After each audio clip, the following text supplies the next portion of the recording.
안녕하세요. 오늘도 사연살롱을 찾아주셔서 감사합니다. 자식 둘을 결혼시키고 남편과 둘이 살고 있는 50대 여성이에요. 흔히들 부모와 자식 간의 인연을 천륜이라고 하잖아요. 하늘이 이어준 관계라는 의미인데요. 그만큼 특별한 관계라고 할 수 있을 거예요. 제게는 배로 낳은 아들과 가슴으로 낳은 딸이 하나 있어요. 사실 제 딸은 시누이가 낳은 아이예요. 그러니 딸아이와 저는 조카와 외숙모를 만났어야 할 관계였던 거죠. 하지만 인연이 되려니 모녀지간이 되었네요. 그런데 얼마 전에 딸아이를 버리고 집을 나갔던 시누이가 딸을 돌려달라며 찾아온 거예요. 아니, 자식이 물건도 아니고 자기 힘들 땐 버리고 살만하니까 찾아와 내놓으라고 하다니 이게 말이 되나요?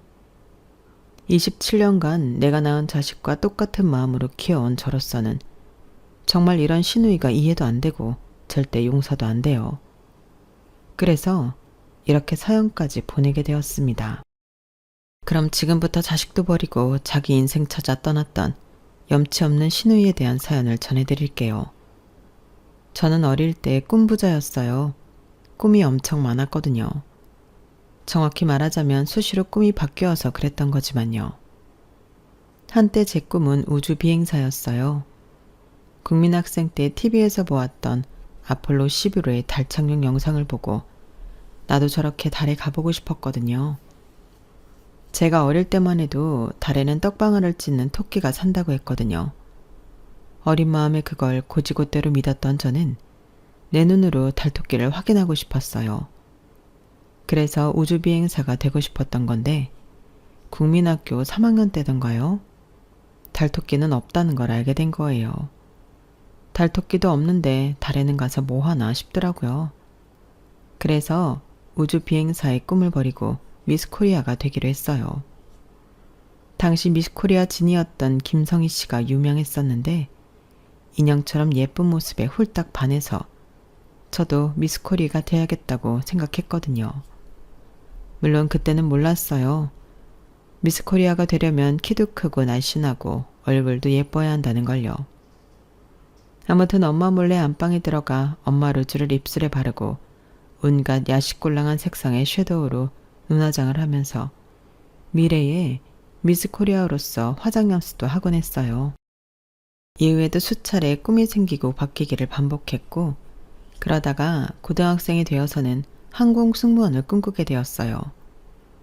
미스코리아처럼 170cm에 가까운 키에 굴곡 있는 몸매와 예쁜 얼굴을 요구하는 게 아니었기 때문에 못할 것도 없다는 생각이 들었어요.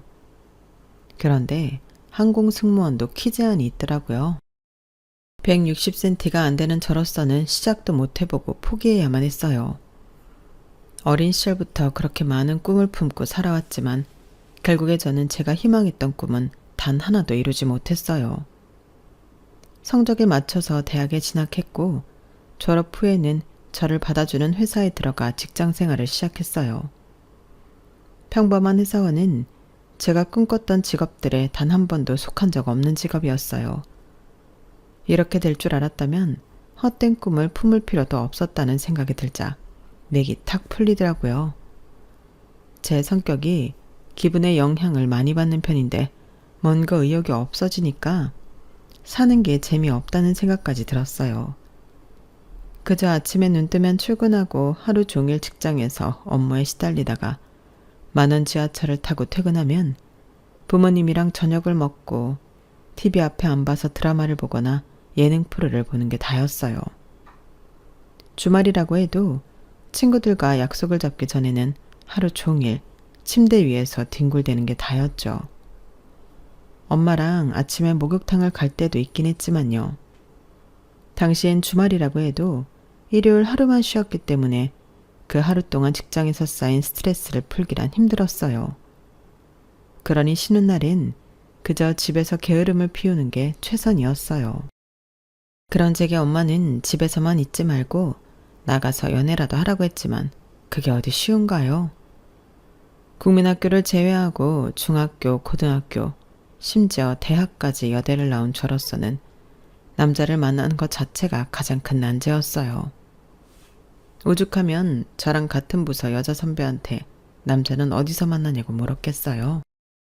일단은 만나야 사귀든 어쩌든 할 테니까요. 결혼 7년 차인 선배는 이런 제 질문에 황당해하면서도 안 됐다 싶었는지 몇 가지 조언을 해주었어요. 남자도 여러 가지가 있잖아. 같이 놀 남자를 만나고 싶다면 나이트로 가면 되고, 대화가 통하는 남자를 만나고 싶으면 하이텔 동호회 중에서 찾는 게 빠르지. 결혼이 급한 거면 선을 보면 되는 거고. 그런데 선영 씨는 지금까지 남자친구 한 번 안 사귀어 본 거야? 아니, 나이가 몇 살인데 아직도 솔로야. 내가 남편한테 말해서 소개팅이라도 주선해 볼까? 평소 그렇게 친절한 선배는 아니었지만 제가 딱해 보이긴 했던가 봐요. 얼마 뒤 빈말인 줄 알았던 소개팅을 진짜 주선해 주었거든요. 우리 남편 대학 후배인데 사람이 정말 괜찮아. 직업은 중학교 국어 선생이고 형제는 여동생이 하나 있다더라고. 홀어머니를 모시고 사는 게 조금 걸리긴 하지만 뭐 결혼까지 갈지 안 갈지도 모르는데 벌써부터 거기까지 따질 건 아니잖아. 아무튼 한번 만나봐. 사람은 진짜 진국이야. 내가 보장한다니까? 선배는 처음부터 끝까지 계속 남자분의 성격 칭찬만 늘어놓았어요. 자기 결혼식 때 기차 타고 지방까지 내려와 참석해줬다는 것부터 자기 아이 100일이며 돌까지 매번 챙긴다는 것과 시어머니가 돌아가셨을 때도 발이 나는 날까지 내내 장례식장을 지켜줬다는 것까지 칭찬이 일색이었어요.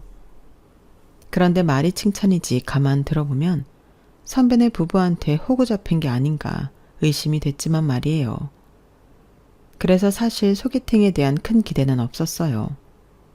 그런데 막상 만나보니까 완전 기대 이상이더라고요. 성격 좋다는 말만 주구장창하길래 인물은 별론가 보다 생각했는데 이게 웬걸? 완전 잘생긴 거 있죠? 딱 제 스타일이었어요. 거기다 선배 말대로 성격도 엄청 좋아서 처음 만난 자리임에도 오래 알고 지낸 친구를 만난 것처럼 너무 편하게 대화할 수 있었어요. 외모도 마음에 쏙 들고 성격도 나무랄 데가 없으니 결과는 뻔한 거 아니겠어요? 제가 먼저 애프터 신청을 해버렸어요. 이런 남자를 다른 사람한테 뺏기기 싫었거든요.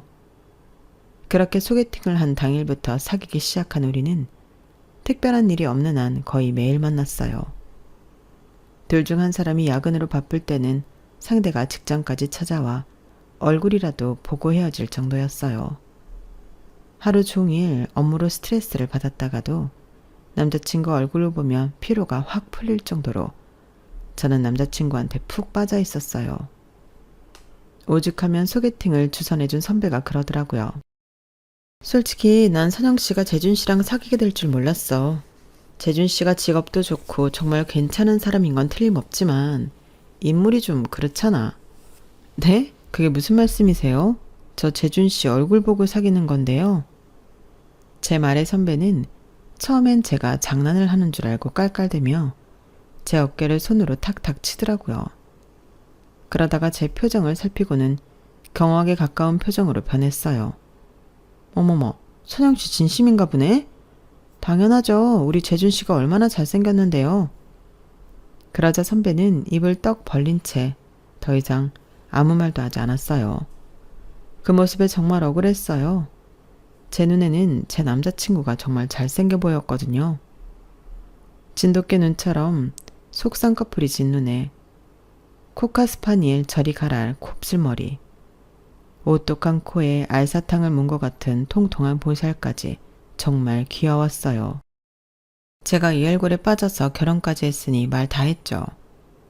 아무튼 저는 남편을 볼 때마다 항상 남편 볼을 손으로 부비면서 잘생겼다고 그러거든요. 지금까지도요. 그런데 연애 초반엔 제 이런 행동에 남편의 반응이 썩 좋지 않았어요. 그러다 사귀고 반년쯤 됐을 무렵 진지하게 그러더라고요. 선영아, 내가 전부터 궁금했던 게 하나 있는데 솔직하게 대답해줬으면 좋겠어. 매번 나한테 잘생겼다고 하는 말 말이야. 나 좋으라고 하는 소리니 아니면 장난으로 하는 소리니? 응? 그게 무슨 소리야? 나도 사람인데 내 외모를 모르겠니? 태어나서 지금까지 잘생겼다는 말은 너한테 빼고 들어본 적이 없어. 솔직히 내 얼굴이 잘생긴 거랑은 거리가 먼 얼굴이잖아. 남편의 말에 순간 정신이 멍해졌어요.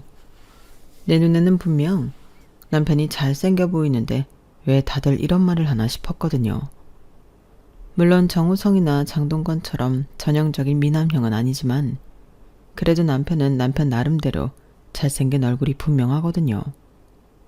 그런데 마치 제 눈이 잘못된 것처럼 다들 이런 반응을 보이니까 정말 내가 이상한 건가 하는 생각이 들더라고요. 그래서 속상하고 답답했어요. 남편조차도 내 진심을 믿지 못하는 것 같아서요. 서운한 마음에 울먹이면서 나는 진심이었다고 말을 했더니 남편이 잠시 저를 바라보기만 하더라고요. 그러더니 피식 웃으면서 이러는 거 있죠?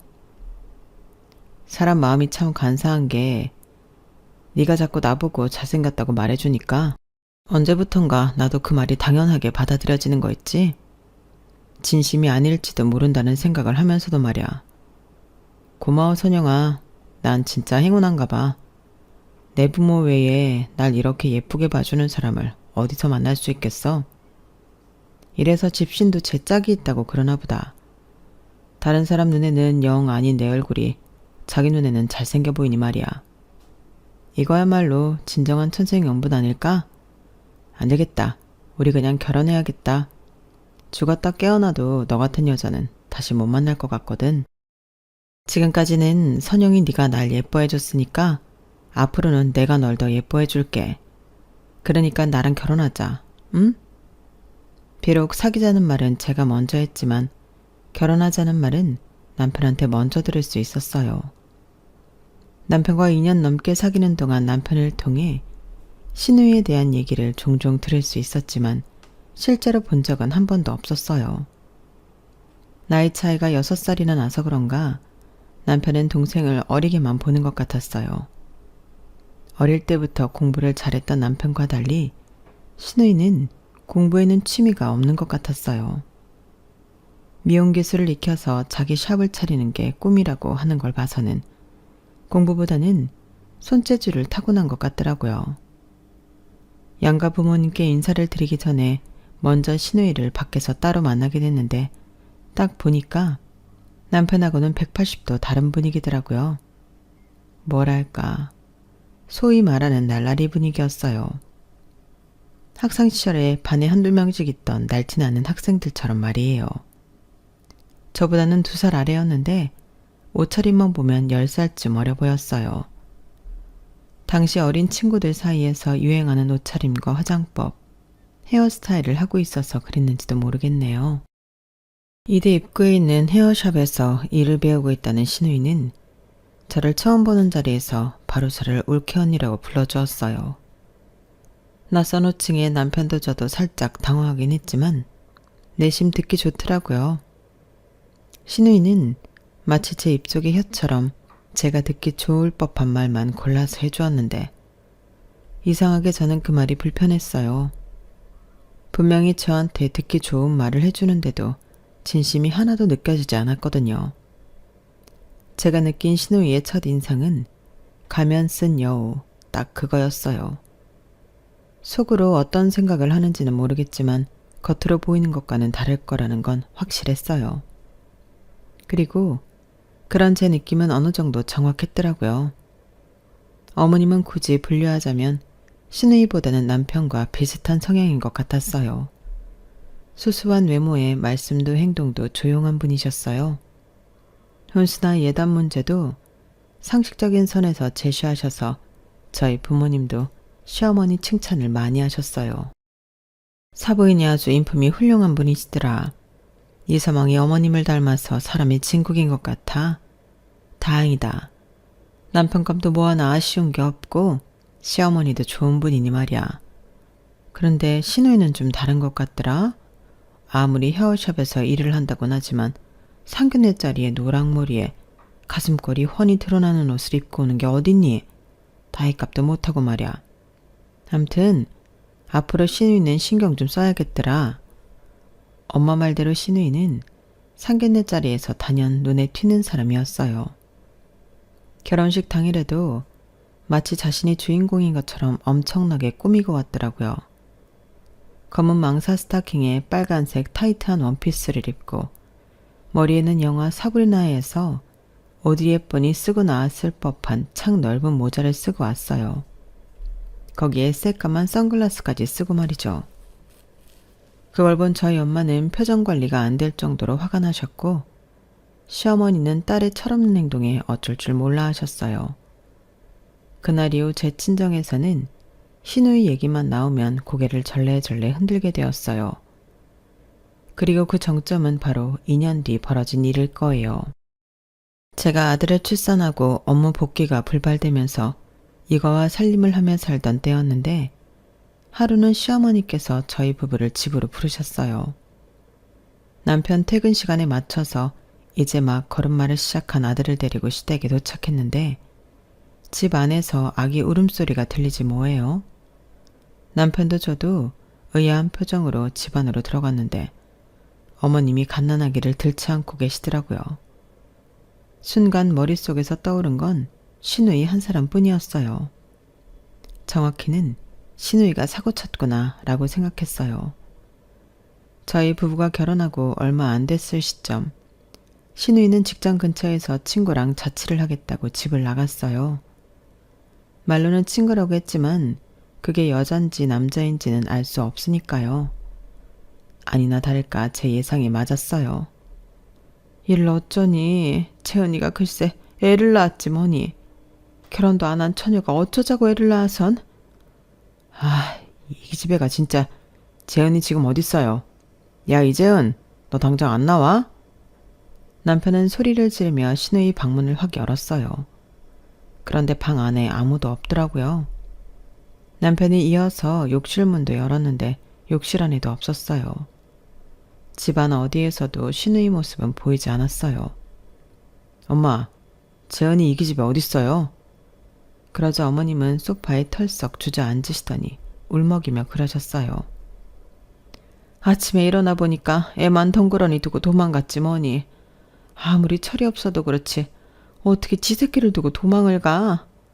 아유 내 팔자야. 시집도 안 간 딸년이 애만 낳아놓고 도망갔으니 이제 이 애는 어쩌냐고. 시누이가 애를 버리고 도망갔다는 말에 뒷머리가 삐죽 서는 기분이었어요. 어머님은 애를 안은 채 신세한탄을 하셨고 남편은 얼굴이 빨갛게 달아올라서는 한숨을 푹푹 쉬며 앉지도 서지도 못한 채 집안을 서성댔어요. 시누이가 사라지고 한동안은 어머님이 아이를 돌보셨어요. 아이한테 필요한 백신 접종을 하는 날에는 제가 시댁에 가서 시누이 애를 데리고 병원에 다녀오곤 했어요. 그렇게 한 달, 두 달, 석 달이 지나가자 어머님이 애를 데리고 저희 집으로 오셨어요. 그날 어머님은 지금까지 봐왔던 어머님 모습과는 확연히 달랐어요. 피곤에 쩔어서 눈가에 다크서클이 잔뜩 내려앉은 데다 살이 얼마나 빠지셨는지 완전 반쪽이 되셨더라고요. 예, 이러다간 내가 먼저 죽겠다. 얘가 어찌나 울어대는지 내가 아주 밤에 잠도 한숨 못 자고 있다니까. 내 딸년 자식이고 나발이고 나도 이제 모르겠다. 나부터 살아야지. 더는 이러고 못 살아. 애비한테 말해서 시설 좀 알아보라고 해라. 지 엄마도 안 키우겠다고 도망친 마당에 어쩌겠니? 시설에다 보내줘야지. 어머님, 그게 무슨 말씀이세요? 아니 그런다고 어머님 손녀딸을 시설에 보내신다는 게 말이 돼요? 어떻게 그러실 수가 있어요? 그럼 어쩌냐? 내가 먼저 죽겠는데. 너야 젊으니까 애 키우는 게 아무렇지 않은지 몰라도 난 내일 모레면 환갑인데 애 키울 기운이 어디냐고. 아무튼 난 더는 못하니까 재준이한테 말해서 당장 애 데리고 가라 그래. 애를 키우는 엄마로서 어머님의 행동이 도저히 이해가 안 갔어요. 어떻게 자기 손녀딸을 버릴 생각은 합니까? 이게 사람이 할 짓이냐고요. 저도 육아를 하면서 너무 힘들어서 다 때려치우고 싶었던 순간이 한두 번이 아니었어요. 하지만 어디까지나 생각일 뿐이지 이 어린 생명을 두고 허튼 짓은 할 용기까지는 절대 낼 수 없었어요. 내가 이 아이의 엄마니까 내가 아니면 이 작은 생명체는 꼼짝없이 죽을 수밖에 없으니까 말이에요.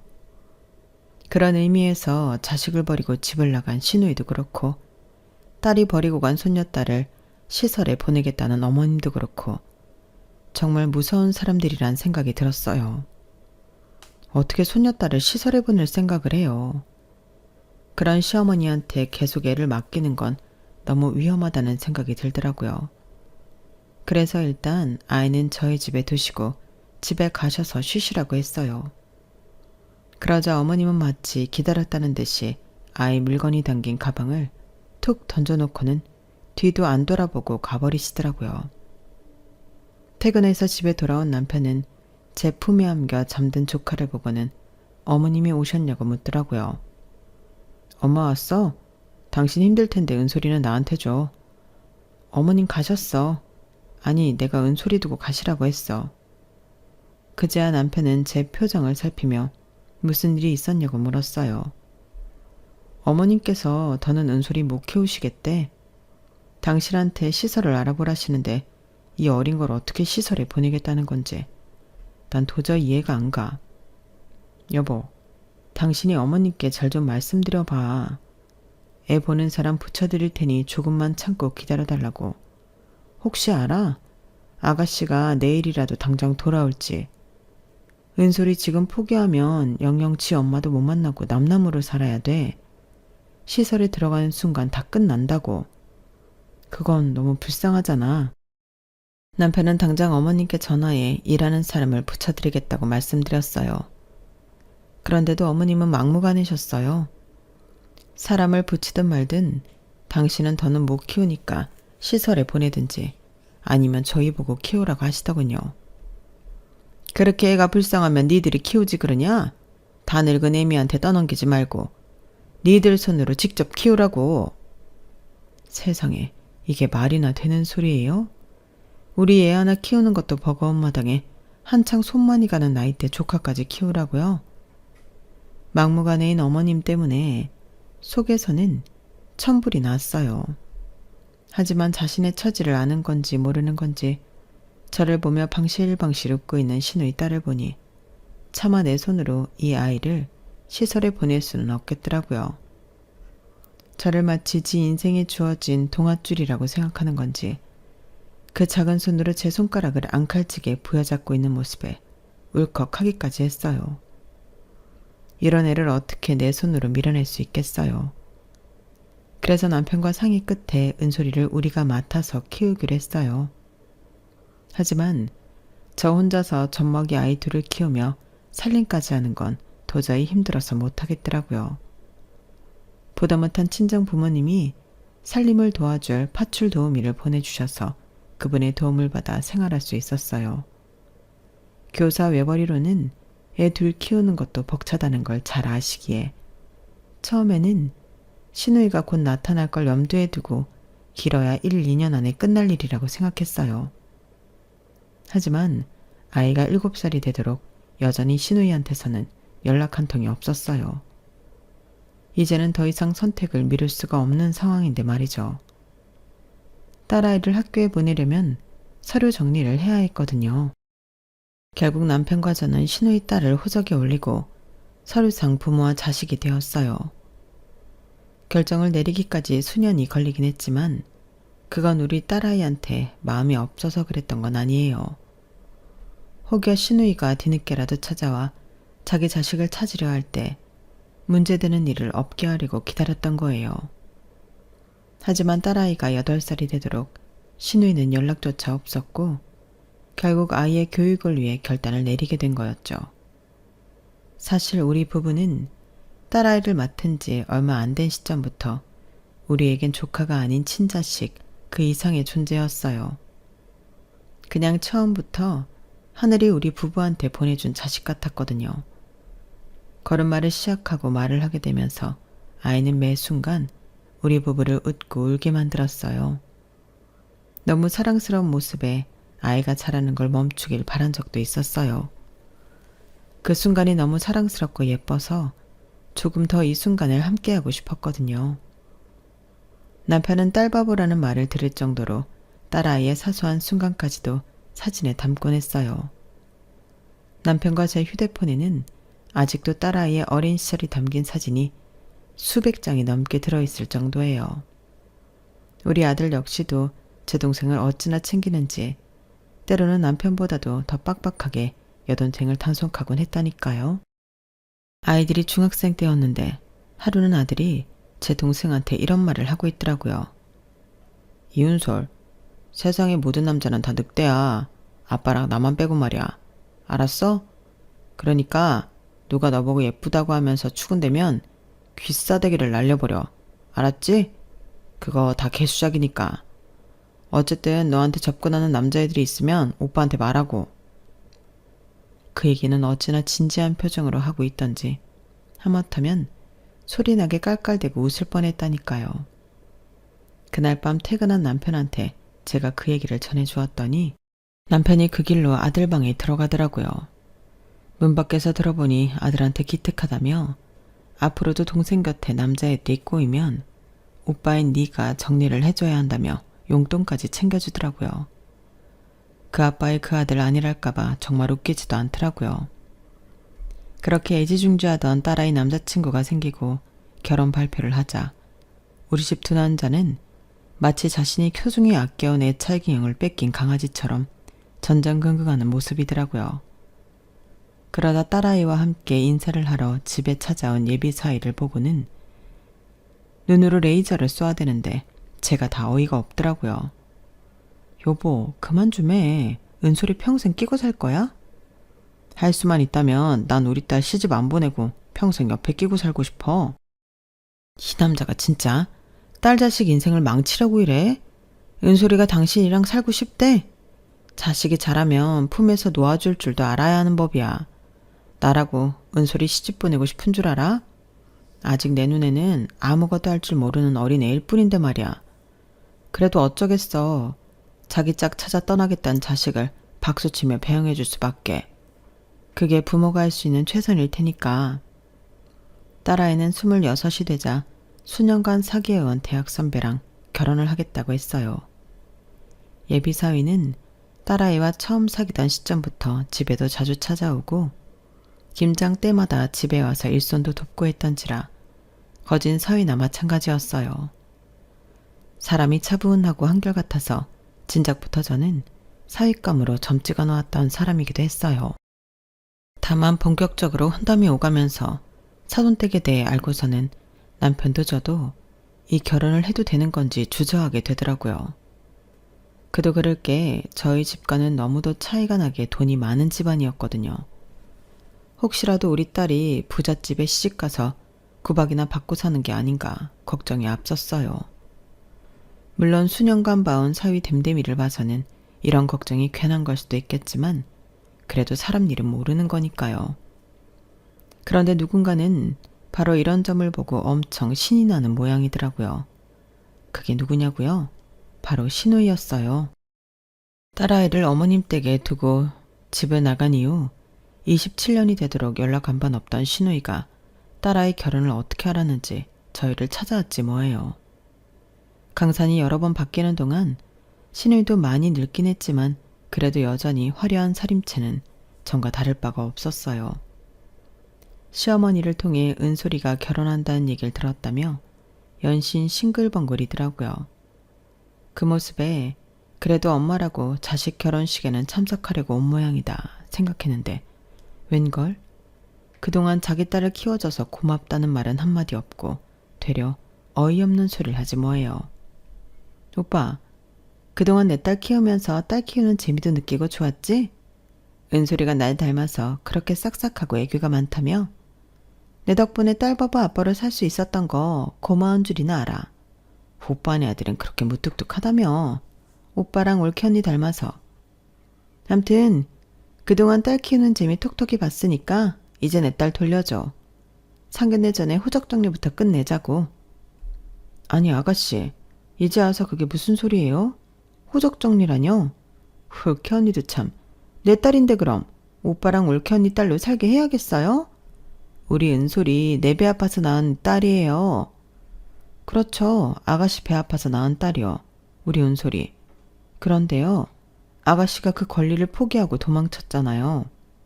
무려 27년 동안이나 전화 한 통 없이 영 끊고 살았잖아요. 그래놓고 무슨 염치로 이제 와서 은솔이를 달라는 거예요? 아가씨는 그 긴 세월 은솔이가 어떤 심정으로 살았을지 그건 걱정 안 돼요? 외삼촌을 아빠라고 부르고 살아야 되는 상황이 얼마나 기가 막힌지 생각은 해봤냐고요. 그런데 이제 와서 은솔이 가슴에 또다시 상처 입힐 생각이에요? 그런 거라면 나 절대 가만히 두고 안 봐요. 아가씨가 아니라 아가씨의 할머니가 찾아와도 난 우리 은솔이 지킬 거라고요. 그러니까 자신이 버린 권리를 다시 쉽게 손에 쥘 수 있을 거란 헛된 희망 당장 버리세요. 아셨어요? 너무 화가 나고 치가 떨려서 무슨 정신으로 말을 했나 모를 정도였어요. 그런데 알고 보니까 이 모든 상황을 계획한 건 신우이가 아니라 어머님이셨더라고요. 속도 위반 임신을 했던 신우이가 사귀었던 남자랑 헤어지게 되자 어머님이 우리 부부한테는 비밀로 하고 신우이의 출산을 도왔더라고요. 물론 처음엔 아이를 지우게 하려고 했지만 이미 배가 많이 불러온 탓에 수술이 불가능해지자 그때부터 계획을 세웠던 거예요. 애를 낳아두고 신우이가 도망을 치면 어떻게든 그 아이는 우리 부부가 키우게 될 걸 아셨던 거죠. 그래서 일부러 저를 자극해서 모성애를 끄집어내려고 은솔이를 시설에 보내느니 마느니 하는 소리도 했던 거예요. 지난 27년간 어머님은 우리 몰래 신우이랑 연락을 해오셨더라고요. 그러다 이번에 은솔이 결혼 소식을 전했는데 사돈댁 재력을 전해들은 신우이가 기회다 싶었는지 바로 찾아온 거예요. 옳게 언니, 그동안 몰랐는데 언니 은근 여우였네? 은솔이 시댁이 엄청 부자라면서요. 이제 딸 자식이 부잣집으로 시집간다니까 콩고물 떨어질 거 생각하고 내 딸 나한테 안 주겠다고 그러는 거죠? 하여간에 돈 냄새를 기가 막히게 맡아서는. 근데 나도 그냥 포기는 못해요. 지금 내 상황이 그럴 여유가 없거든. 한도 없는 공짜 지갑이 눈앞에 떨어져 있는데 그걸 어떻게 안 죽고 배기겠어요? 말도 안 되는 일이지. 그러니까 좋게 좋게 해결합시다. 언니랑 오빠가 내 말 안 들어주면 나 직접 애들 찾아가는 수도 있어요. 그래도 돼요? 돈에 눈이 멀어서는 자식을 돈줄로밖에 생각 못하는 신우이를 보니 화도 났지만 한편으로는 안 됐다는 생각도 들었어요. 그간의 인생이 얼마나 공공했으면 자식을 상대로 이러는 걸까 싶었거든요. 이번 일로 남편은 신우이와 엄청 싸웠고 결국 신우이는 딸아이와 사위를 찾아갔더라고요. 그런데 거기서 생각지도 못한 일이 벌어진 거예요. 사실 우리 부부는 아주 예전부터 딸아이한테 친모에 대한 얘기를 해주었어요. 친모 못지않게 우리 부부가 사랑을 줄 수는 있지만 그래도 자신의 뿌리는 알아야 되니까요. 주변 친척들을 통해 자기 엄마가 어떤 사람인지를 일찍부터 듣고 자란 딸아이는 27년 만에 찾아와 자신을 공짜 지갑처럼 생각하는 엄마한테 무척 배신감을 느꼈어요. 그건 사위 역시 마찬가지였어요. 자신들을 만나자고 찾아와서는 연신 사돈 집안 재산이 얼마나 되는지 파악하려 혈안이 된 사람처럼 구는 게 역겨울 정도였거든요. 은솔아, 얘기 들었지? 내가 네 친엄마야. 우리 딸 그동안 엄마가 얼마나 보고 싶었는지 아니? 네 외삼촌이랑 외숙모가 아니었다면 진작 널 만날 수 있었을 텐데. 그래도 지금이나마 모든 걸 제자리로 되돌릴 수 있어서 얼마나 다행인지 몰라. 일단 호적 정리부터 하고 상견례 날짜부터 잡자. 친모가 버젓이 살아있는데 가짜 엄마 아빠를 상견례 자리에 앉힐 수는 없잖니? 자신이 버린 딸한테 진정 어린 사과는 할 생각도 않고 어떻게든 서류상 관계를 복구하는 데만 혈안이 된 신우이 모습에 딸아이는 많이 실망했던가 봐요. 안 그래도 엄마에 대한 감정이 안 좋은 딸인데 말이에요. 그걸 본 사위는 결국 자신이 총대를 매기로 했어요. 그래서 신우이한테 대놓고 그랬죠. 은솔이 낳아주신 친어머님이시라면 결혼 얘기도 어머님이랑 하는 게 맞겠죠? 어머 당연하지 사위. 나랑 얘기를 안 하면 누구랑 하겠어? 네. 그럼 일단 저희 쪽에서 원하는 혼수랑 예단 목록부터 드릴게요. 안 그래도 은솔을 키워주신 외삼촌한테 부담 드릴 게 죄송했었는데 친어머니시라고 하니까 마음이 좀 놓이네요. 사위는 애초에 있지도 않은 가짜 예단 목록과 훈수 목록을 신우이한테 건넸어요. 그러자 목록을 본 신우이는 펄펄 날뛰기 시작했어요. 아니 이게 뭐야? 수입차의 명품백, 골프채, 그리고 이 가구들은 다 뭐야? 아, 가구는 이태리 장인이 만든 수제 가구로 골랐어요. 이런 게 수십 년이 흘러도 유행도 안 타고 가치가 유지되니까요. 참, 저희 부모님이 예단비는 1억 보내시면 3천 돌려드리는 걸로 하시자는데 어떠세요? 괜찮으시죠? 그 말에 신우이는 마른 침만 연신 삼키더니 갑자기 몸이 안 좋다며 돌아가 버렸어요. 그리고 예상하시는 대로 그 길로 잠적을 해버렸고요. 결혼을 앞두고 찾아와 마음을 헤집고 간 친엄마가 야속할 법도 한데 딸아이는 이 상황을 담담하게 받아들이더라고요. 우리 딸아이와 함께 가짜 리스트를 만들어 신우이를 몰아낸 사위는 가짜 리스트를 쭉쭉 찢으며 혹시라도 우리가 오해할까봐 몇 번이나 안심을 시켜주었어요. 그 후 한 달 뒤 우리는 상견례를 했어요. 직접 만나보니 사위가 누굴 닮았는지 확실히 알겠더라고요. 사돈 내외 모두 수수하고 인상이 좋은 게 사위랑 분위기가 똑같았거든요. 이번 결혼은 자식들이 부모한테 손 안 벌리고 지들 형편에 맞춰서 하겠다고 하니까 그렇게 하도록 놔두자고 하셔서 우리도 아이들 뜻을 따르기로 했어요. 시작부터 자기들 손으로 하나하나 마련해 보겠다는 그 마음이 어찌나 예쁘던지 몰라요. 돈보다는 내 옆에 있는 사람과 함께 인생을 설계한다는 거에 의미를 두는 것 같았거든요. 이런 마음을 신우이가 보고 배워야 하는 건데 그 점은 조금 아쉽네요. 사람은 쉽게 변하지 않는다고 신우이가 이번 일로 뭔가 깨닫고 마음가짐이 변할 거라고는 생각하지 않아요. 하지만 먼 훗날이라도 자신이 벌일 행동에 대해 창피함 정도는 느낄 수 있길 바랍니다. 적어도 인간이길 포기하지 않는다면 말이죠. 지금까지 제 사연을 들어주셔서 감사합니다. 여러분의 가정에도 항상 좋은 일들만 있기를 기원합니다. 여러분, 사연 댓글에 응원과 현명한 조언 부탁드려요. 좋아요와 구독은 저에게 큰 힘이 됩니다. 오늘도 좋은 일 가득하세요.